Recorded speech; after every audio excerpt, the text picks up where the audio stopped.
जय जगन्नाथ बंधुगण जदि आपण तुला राशि तेबे ये भिडियोटी आपण भाग्यर चाबिकाठी होगाकू जाऊँगी कारण आसंता 11 मार्च सकाळ 8टा पर आपण जीवन में एमती एक परिवर्तन आसब जहाँ आपण केबे कल्पना कर ग्रह चलन और प्रभाव 11 मार्च पर शुक्र ग्रह शुभ दृष्टि आपण जहाँ फल आपण व्यक्तित्व चमक आसब एवं लोके आपण कथा को गुरुत्व देवे।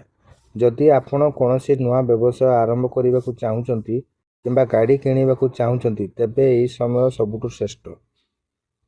सठिक उपाय कौन रही भाग्य को 100% साथ देवाई मार्च 11 तारिख सकाळे गाधोई सारी गोटे रूपा मुद्रा किंबा धला रंगर कपड़े अल्प चाउल रखी माँ लक्ष्मी को अर्पण करंतु।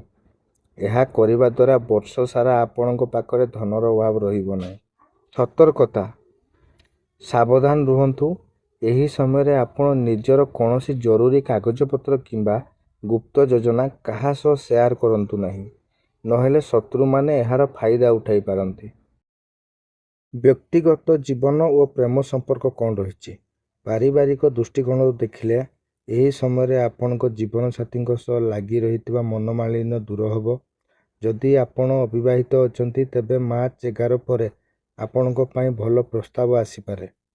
पिला मानक पाठ पढ़ा को नहीं जो चिंतित थिले ताहा मध्य दूर होब।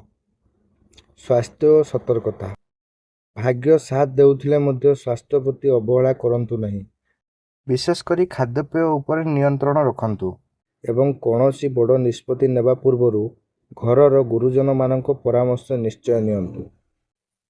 प्रतिकार कौन रही तुला राशि व्यक्ति माने शुक्रवार दिन कौनसी गरीब लोकंकु धला रंगर मिठा किंबा चाउल दान करंतु। यह द्वारा आपण उपरे रहितिबा ग्रह दोष खंडन होब एवं शुभ फल मिलिबो। मार्च मासर यही समय आपण धला एवं नील रंग बहुत शुभ रहिबो, जहाँ आपण मन को शांत रखिबो।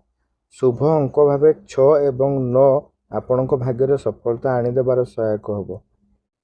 बंधुगण तुला राशि व्यक्ति यही 11 मार्च पर समय बहुत शुभ रहिबो, तेणु सकारात्मक रुहंतु एवं निज कर्म रे विश्वास रखंतु। आशा करुछि आपणक पई एई वर्षटी खुशी एवं समृद्धि नहीं आसीबो। जदि आपणको आमर एई भिडियोटी भल लागिला तेबे गोटे लाइक निश्चय करंतु एवं आपणक सांगसाथींक सह एहाकु शेयर करंतु।